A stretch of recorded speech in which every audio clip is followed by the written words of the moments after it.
হিন্দু ধর্ম অনুসারে শিব থেকে এই পৃথিবীর সৃষ্টি হয়েছে। কিন্তু এখানেই আমাদের মনে প্রশ্ন জাগে, যদি ভগবান শিব থেকে পৃথিবীর সৃষ্টি হয়ে থাকে, তাহলে শিবের জন্ম কিভাবে হয়েছিল? শুনুন, আজকের ভিডিওতে আমরা হিন্দু ধর্মের সবচেয়ে প্রাচীন রহস্যটির সমাধান করার চেষ্টা করি। ভগবান শিব যদি পৃথিবীর সৃষ্টিকর্তা হন, তাহলে শিবের সৃষ্টিকর্তা কে? এই প্রশ্নের উত্তর লুকিয়ে রয়েছে শিব পুরাণে। উত্তর পেয়ে ভয় পেয়ে যান ওই ঋষি।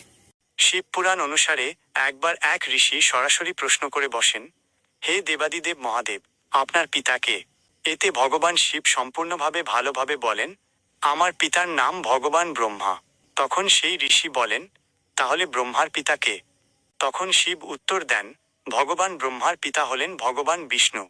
এরপর সেই ঋষি আরও কৌতূহল হিসেবে জানতে চান, তাহলে ভগবান বিষ্ণুর পিতা কে?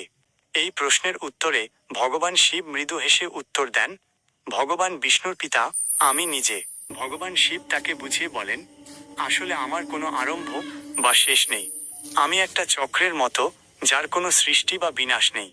আমি আমার সৃষ্টিকর্তা।